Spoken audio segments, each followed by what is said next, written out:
Assalamualaikum warahmatullahi wabarakatuh. Perkenalkan, nama saya Nur Mutahira Tasmin dari kelas 12 MIPA 1. Pada kesempatan kali ini, saya akan membuat video pembelajaran mengenai materi distribusi dan fungsi peluang diskrit pada mapel pembelajaran matematika peminatan.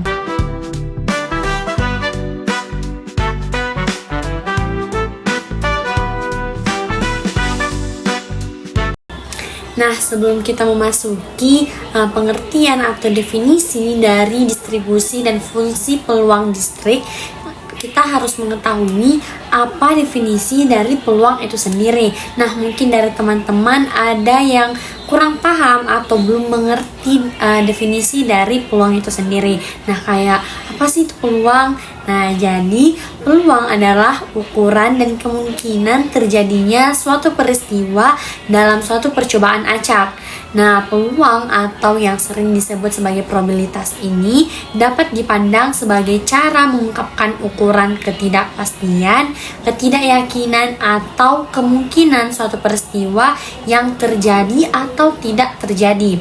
Nah, untuk menyatakan suatu ketidakpastian atau kepastian diperlukan permodelan matematis yang secara teoritis dinyatakan dalam sebaran atau distribusi. Nah, kita ini tuh dinyatakannya pakai sebaran atau distribusi.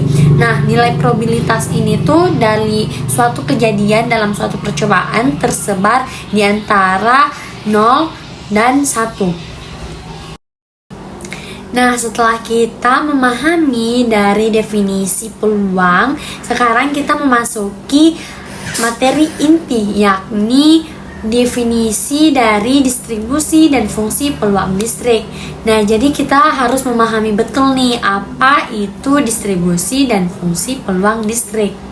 Nah, jadi distribusi dan fungsi peluang distrik adalah konsep penting dalam teori probabilitas yang digunakan untuk memodelkan variabel acak yang hanya dapat mengambil nilai-nilai tertentu dan terbatas atau kadang disebut diskrit. Nah, fungsi peluang distrik atau yang biasa disebut sebagai PMV, probabilitas mass function, adalah fungsi yang memberikan probabilitas terjadinya setiap nilai tertentu yang bisa diambil oleh variabel acak distrik.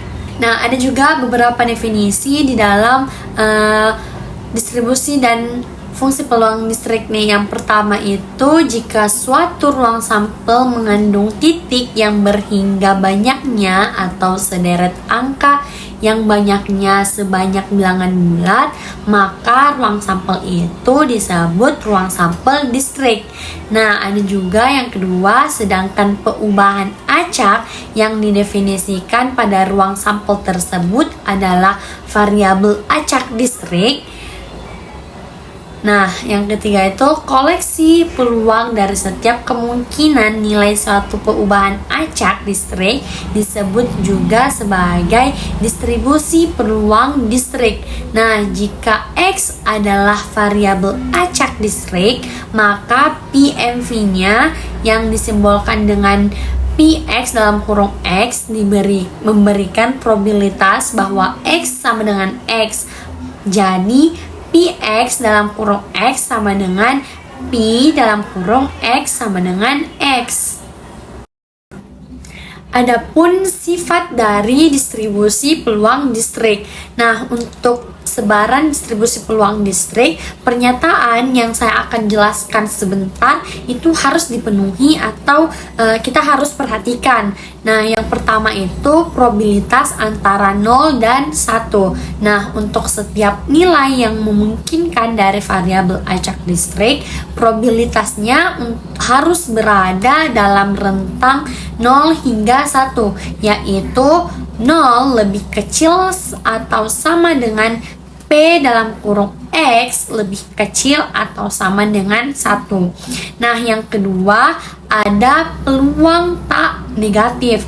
Nah, peluang untuk nilai X harus tidak negatif. Jadi, untuk nilai X-nya ini tuh tidak boleh negatif. Nah, untuk setiap X yaitu P dalam kurung X sama dengan X lebih kecil atau sama dengan 0. Nah, yang ketiga itu jumlah probabilitas sama dengan 1. Jadi, jumlah total probabilitasnya untuk keseluruhan kemungkinan nilai dari variabel acak distrik harus sama dengan 1. Artinya itu jika X adalah variabel acak distrik. Nah, yang ketiga yaitu jumlah probabilitas sama dengan 1.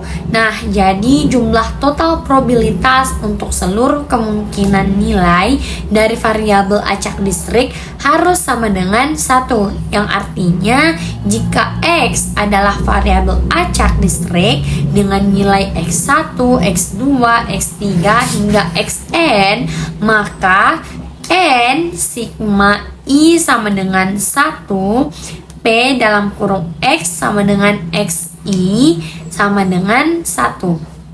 Jadi setelah kita tadi membahas definisi dari distribusi peluang distrik, definisi dari peluang, bahkan syarat ataupun sifat dari distribusi peluang distrik tadi kita sudah bahas. Nah, sekarang kita langsung saja melangkah ke contoh soal agar kita lebih memahami lebih dalam mengenai materi ini. Nah, contoh soal pertama yaitu sebuah penjual jam tangan mencatat jumlah penjualan jam tangan yang terjual setiap harinya.